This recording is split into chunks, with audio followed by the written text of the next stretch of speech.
Hi guys, it's Mika Martinez, and in this video, I'm going to talk about off-page SEO, or what's commonly known as link building. If you don't know who I am a Shopify SEO expert. I've been in the SEO industry for over 6 years now, and I've worked on over 200 plus projects and helped scale some of them to over 7 figures in annual revenue. So let's get to the video. So in this video, I want to talk about link building, and I want to show you a few screenshots. Like obviously these are just like four out of probably millions of websites on the internet. But what you can see here is that there is a clear correlation between the number of backlinks and the increase in traffic. And the conclusion basically, or what I'm trying to say here is that backlinks are still the main ranking factor for these search engines. Just Google any search term, look at the top rankers, and you can see that these guys have tons of backlinks, tons of referring domains, and it makes sense, right? With the rise of AI and so much easy ways to create content en masse, it just makes sense that we need to, or the search engines need to prioritize backlinks as a ranking factor. Okay, and the one thing I really want to talk about is whether you should buy backlinks, right? Google says that any links that are intended to manipulate rankings in Google search results may be considered link spam. However, my experience tells a different story. Over the past 6 years, I've built and bought thousands of backlinks, which have consistently increased traffic. And even if you look at this really good survey on done by Authority Hacker, they surveyed 755 link builders basically to try to figure out what works in 2024. And you can see that 75% or 3 out of 4 link builders actually pay for links, right? So your competition is probably buying backlinks, and that the average cost per paid link is $83, and a lot of really useful insights. So if you have the time, I recommend you take a look at the survey. It's very insightful, it's very well done, and you can probably learn a lot from this survey. But what I want to focus on is the difference between just buying backlinks on, let's say, Fiverr and building quality backlinks. Because I think quality is key, because people say that it's okay to buy backlinks, and then they get smashed, and then by like an algorithm update, and it's usually because of the quality of backlinks and the way they're building these backlinks, not necessarily the act of buying backlinks. Because when you buy backlinks, when you're doing it properly anyway, when you're buying backlinks properly and you're building them organically, it's hard for a search engine to tell the difference, right? Like how can the search engine actually tell if someone purchased a backlink? And that's how you determine whether a backlink is actually quality, when you can't tell that it was a paid backlink, right? So when it comes to building these backlinks, quality is key. And I'm going to basically help you determine how to do, or show you how to do this properly, right? So when it comes to building backlinks, you want to diversify your link building tactics, right?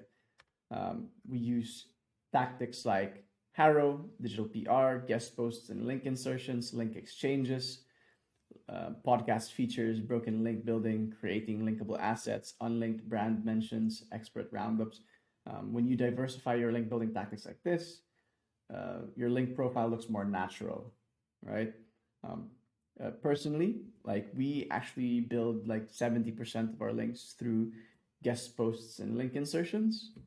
But again, when you diversify your link building tactics, it's much, much safer and actually much more effective, right? You can lean on guest posts and link insertions and just make sure that they have quality metrics. We look at like DR, we look at the amount of referring domains these websites have. We look at their traffic. We look at relevance. We look at whether they're trying to gain traffic, or they're just built to actually sell these backlinks.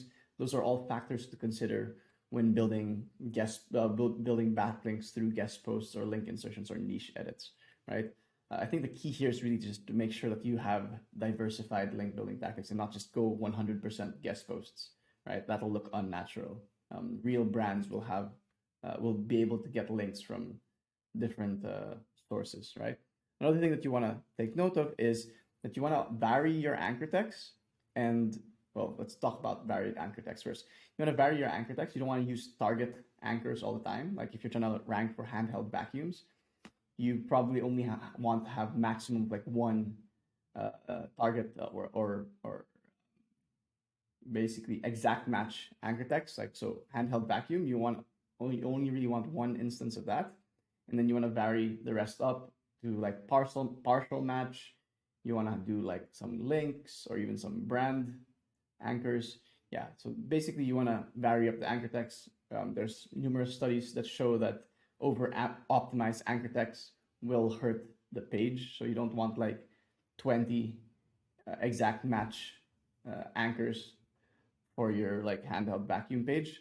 And you want to spread the links across your homepage, blog content, and product category pages. This is specifically for e-commerce. We build around 50% of our backlinks to the homepage, and then the rest to blog content and category pages. And don't worry about building backlinks to blog content. As I've mentioned several times before, blog content usually does not lead to much of a revenue increase, but your blog content can internally link to your shopping pages like this, right? Like I actually have a YouTube video about the best way to internally link your, build internal links on your Shopify store. You might want to check that out. But yeah, there's no problem building backlinks to the blog posts because in the end, they will internally link to your more important shopping pages, right? So yeah, that's where we build our links to homepage, blog content, and product category pages or collection pages. We try not to build them to product pages because that can be tricky. Products can be discontinued or go out of stock, affecting the longevity of the link. And sometimes these links tend to be ignored because, like, for example, if you have like an affiliate program, you'll end up drawing or attracting a lot of these links. And yeah, it'll look very unnatural. So they tend to be ignored by these search engines. And the last thing is you want to avoid building too many at once. Like you might think like, okay, link building is a ranking factor or the number one ranking factor. So let's just build a bunch of backlinks all at once. That's also, again, it looks unnatural. You need a natural link velocity. Like a real brand, you want to build links. Well, not consistently. Like you don't want to do like 3 every month. Like that also looks pretty unnatural. So you want to mix it up, make it look natural, and yeah, that's it. By just implementing a proper link building strategy, you will be amazed at how effective it is at increasing both rankings, traffic, and of course, revenue for your Shopify store. I hope this video was helpful. If you have any questions, leave them below. If you want to learn more about the entire SEO process or our entire playbook specifically for Shopify SEO, we have a free school community. A link to that will be in the description below. And yeah, that's it for now. I hope this was helpful. Thanks for listening. Cheers.